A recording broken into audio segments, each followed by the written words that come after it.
Hello, everybody. This is Gerald Salenti, and it's Thursday, November 13th, 2025. I'm glad it's not Friday the 13th, but when you look at the equity markets, it could have been. Remember, the trend is your friend, and we're giving you what nobody else anywhere is. Look by the facts. And subscribe to the Trends Journal. We need more subscribers. The more subscribers we have, the more we could help you and the world go in a better direction. And it's only $2.59 a week for a magazine that's over 200 pages on average every week. And you read what you want. It's a magazine. You want to read about high-tech science? Read about it. You want to read about whole sections on AI? You could do it. You want to know about technocracy? It's there. Oh, geopolitics, economics, socioeconomics, on and on and on. And guest articles. We're giving you everything that we can. So we're supporting you, so you support us. Go to trendsjournal.com, trendsjournal.com, if you want to read history before it happens. Oh, history before it happens? Hey, how about the dot-com bust? We only call that on January 28th of this year. Oh, and the cover of your magazine? Oh, that was February 5th. Dot-com bust 2.0. Ready or not, here it comes. And here it is. Stocks retreated on Thursday as technology stocks kept falling under pressure of being overvalued by the white shoe boys. And they're hoping for more cheap money so they could keep the scams going. You got it? Hey, but the Fed said, hey, maybe we're not going to lower it this time in December. So the Dow down over 800 points. S&P down 1.8%. And the NASDAQ, the Magnificent Seven, fucking bullshit. Magnificent up your ass. How about that?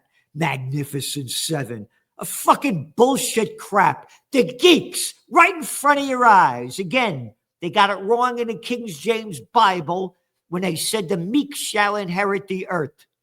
The geeks have inherited the earth.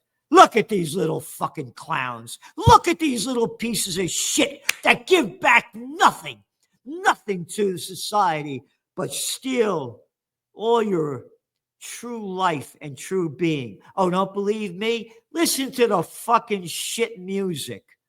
Everything is fucked up. AI, we own you. Anyway, they're taking a hit now, as we had forecast. Let's see. Investors continue. This is the language from CNBC. Investors, gamblers, continue to sell shares of technology companies, especially those in the artificial intelligence trade, amid worries about their valuations. No shit. No shit. Not one fucking newspaper, not one media, and our press we send out to several hundred around the world would cover what we said. Not one, because we're not prostitutes. We're not media whores that get paid to put out by their corporate pimps and government whoremasters. As a matter of fact, there was an article in The Guardian. Ultra-rich media owners are tightening their grip on democracy. It's time to wrest our power back. The richest man on earth owns X. The family of the second richest owns Paramount, which owns CBS, and could soon own Warner Brothers, which owns CNN. The third richest owns Facebook, Instagram, and WhatsApp. How about what's up your ass? The fourth richest man owns the Washington Post and Amazon MGM Studios. Another billionaire owns Fox News, the Wall Street Journal, and the New York Post. All right? Subscribe to the Trends Journal. If we were backed by the billionaires, it'd be the biggest magazine in the world. Nothing comes close to it. Nothing. Look at the comments. Look at the comments of the people that subscribe. So don't spend $2.59 a week to subscribe to the Trends Journal. Read this bullshit. Go to ABC, CBS, NPR, FUCK, all right? The facts are all there, and they're facking us, and not the way I like to be fact. Anyway, what else? Markets were last pricing a roughly 52% chance that the Fed would lower interest rates in December. That's a sharp drop from 62, almost 63% last week. Brent crude selling below $63 a barrel. It's showing you how shitty the fucking world is. Way more supply than demand. Bitcoin, keeps going down, man. $98,475. Still high, down 3,000 per coin today. Again, there's a lot of speculation now that it may go lower. But again, as we see it, when it goes too low, the Trump family do everything to prop it back up. Again, it's a guess. But gold, as we go on air, it's down $20 on expectations, again, that the Fed won't lower interest rates. But as the markets go down with the numbers that I told you, a $20 drop in gold is nothing. It's nothing. And when the markets crash, gold prices are going to skyrocket like we've never seen in this world, like we've never seen in modern history. So what do we got? It was as high as $2,245 today. I remember the high was $4,379. So it's getting back up there. But let's see, as we go on the air now, it hit a low of 4,169. That's where it is now. It was down to 4,145. So it's still strong, not going down like equities. And when equities go down, again, gold prices are going to skyrocket. And from the Wall Street Journal, economic confidence declines in Germany. Yeah, no shit. They're going to spend $1 trillion to build up the economy that's going down. This is the third largest economy in the world. You got it? The largest in Europe, in a recession for 2 years, and basically heading for the third-year recession. No, it's going to go up 0.2%. Fuck off. It's 3 years of recession. And again, the unemployment rate's going up and things are going down. Foreclosure filings climb again in October in the U.S., but they're still small compared to the bad times because mortgage demand for home buyers hits highest level since September. And that's despite still high mortgage rates. So it's telling you that the demand is still there. And demand for refinancing is going very strong. And it's 147% higher than the same week a year ago, which is showing you that the people are stressed out. They need dough.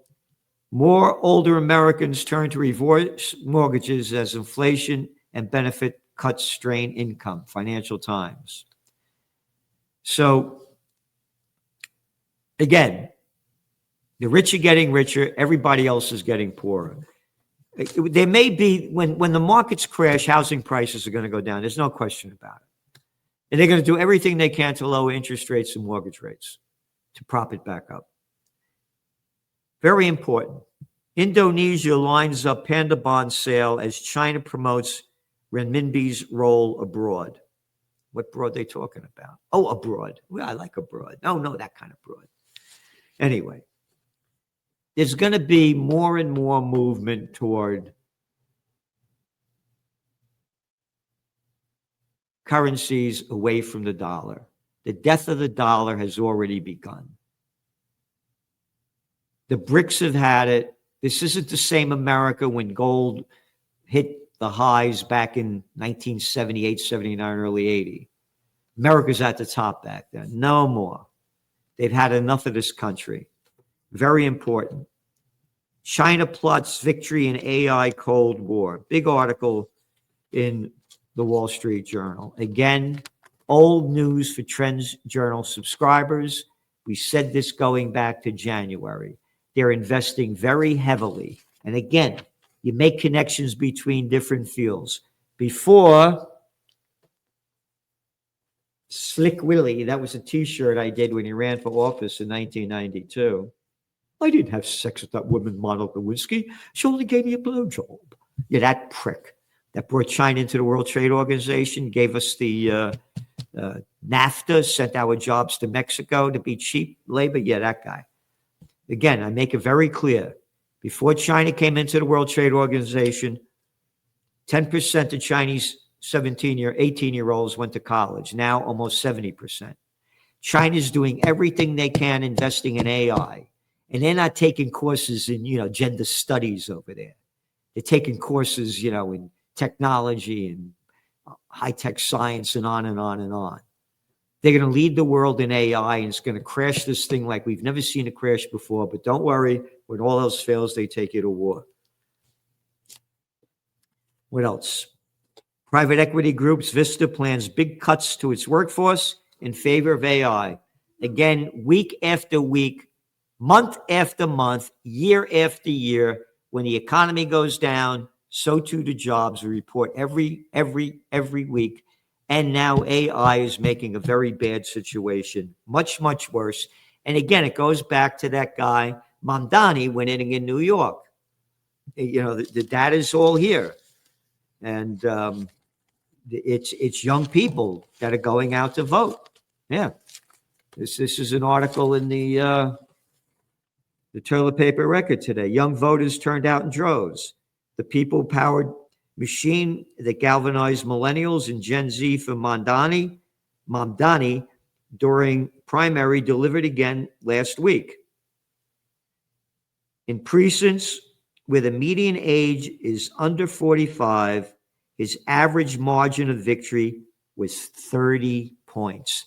The young people are busted. You got it. There's going to be a Gen Z revolution.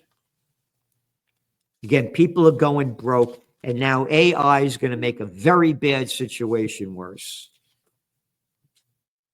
You ready? Yeah.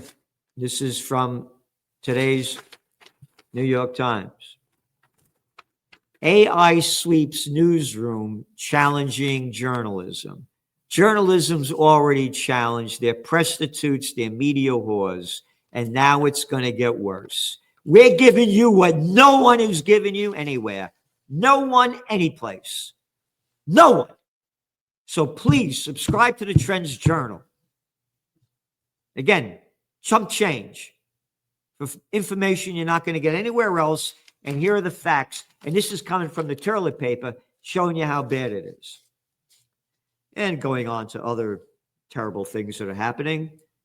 Israel's destroyed more than 1,500 buildings in Gaza since ceasefire, BBC. And nobody gives a flying shit about this, and it's barely reported. Ceasefire? No ceasefire. Israel's going to keep stealing more land, killing more Palestinians, and watch out for the attack against Iran.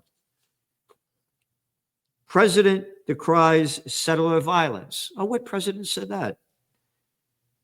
President Isaac Herzog of Israel Wednesday condemned what he called shocking and serious attacks by Jewish settlers. They're not settlers, they're invaders. They're murderers and thieves. Shove this fucking settler word up your ass.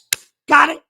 In violation of the Geneva Convention and Article 242 of the United Nations. So shut the fuck up with this settler crap.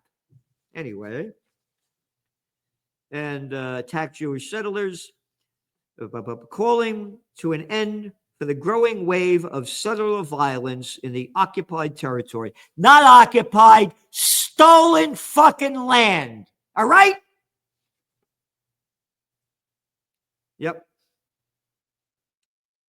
His remarks came after dozens of masked Israeli settlers, land grabbers, stealers, and violators of the Geneva Convention and invaders attacked the Palestinian village in the West Bank, setting fire to vehicles and other property. Yep. Israel Parliament's back death penalty. You ready? This is the chosen people. Israel Parliament has backed a bill that seeks to impose mandatory death sentences of Palestinians who kill Jewish Israelis for nationalist reasons, but not on Jewish Israelis who kill Palestinians. How about that for bullshit? Hey, we're the chosen people. We could kill and steal anybody we want. Fucking hypocrisy. And as we said, it's all about the bottom line. This is from the Wall Street Journal. Gaza war has been big business for U.S. firms. Yep. 2 years on Israel's war in Gaza might finally be drawing to a close. The conflict, the war, built an unprecedented arms pipeline from the U.S. to Israel that continues to flow, generating substantial business for big U.S. companies, the military-industrial complex, Boeing, Northrop, Grumman, and Caterpillar. You ready? And they go, much of the bill was footed by U.S. taxpayers. No, not taxpayers. This is thievery, stealing our money for genocide, and no protest. Oh, you didn't come to our Occupy Peace rally? Oh, you didn't give any money to it? None of the rich people did.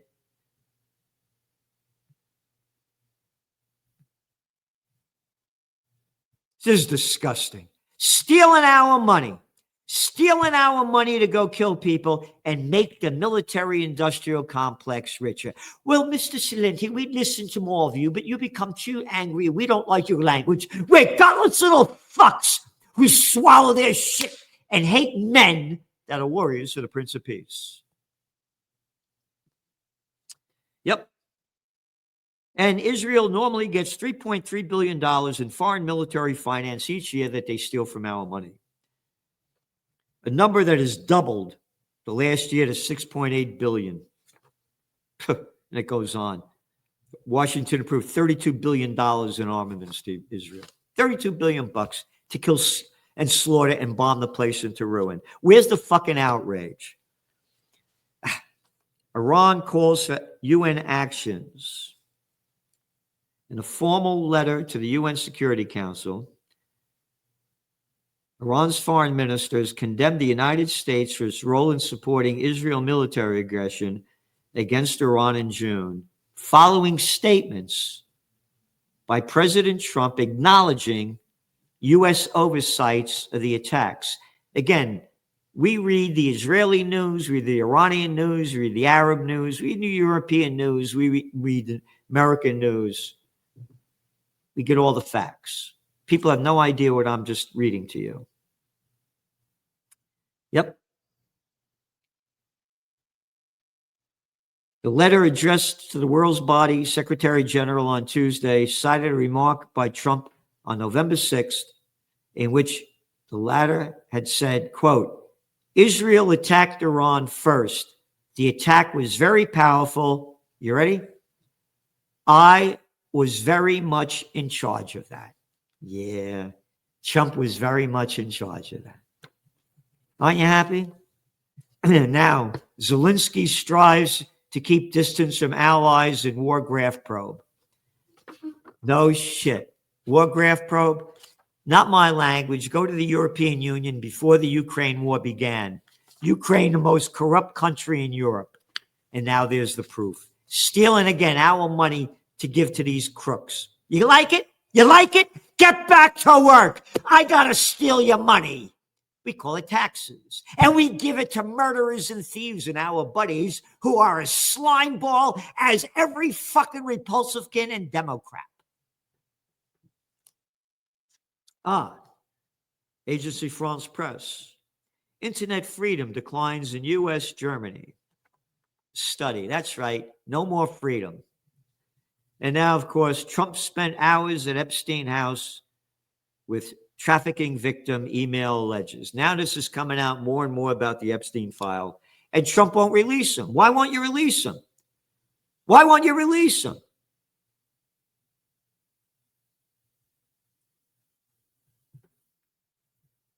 This is disgusting. And again, I think they killed Epstein. I don't think he killed himself. Oh, the cameras went out. Yeah, bullshit. There's a lot of people involved in Slick Willie Clinton, Gates, a whole bunch of them that apparently were pals with Epstein. And this is a Trends Journal Technology. You ready? Why Aaron Paul has given up his smartphone. The actor believes the obsession with phones is doing a lot of harm. Not having one around most of the time makes him happier and healthier. No fucking shit. How many fucking times have I been saying, I don't carry a cell phone, I got an old flip phone, and my staff will tell you, maybe in the year, I made 6 calls. All right? I redid facts about this. I did work for the cellular telecommunications industry going back to the 90s, and had boxes in the trunks of cars with aerials in the back, the little antenna. And I've been reading about the dangers of these, which they're not reporting anymore, but the last one was that I read. This is the University of California at Berkeley. If you're on a cell phone for 17 minutes a day for 10 years, your chances of getting a brain tumor increase by about 60%. They're geeking you out, wiping you out. Smartphones, you go into a bar now, and everybody's on their fucking phones. They don't talk, couples are eating. They're no shit. Smartphone. Yeah, I grew up without this stuff. You don't need it. And the other thing that's pissing me off, man, these fucking LED lights on cars at night. The older you get, the harder it is to see. And these fucking bright, stupid lights, that scumbag Obama did away with the regular lights, and they made it, you got to use LEDs. This is stupid fucking shit brought to you by the stupid fucking shit slime ball geek world. Got it? These new fucking cars with all this electronic stupid shit. I drive a 1994 Audi Cabriolet. I hate this new fucking car stupidity. Anyway, it's the geek world. The geeks have inherited the earth. So listen, tune into the interview I did with Judge Napolitano yesterday. It's a great one. And support us because we're supporting you. Subscribe to the Trends Journal if you want to read history before it happens.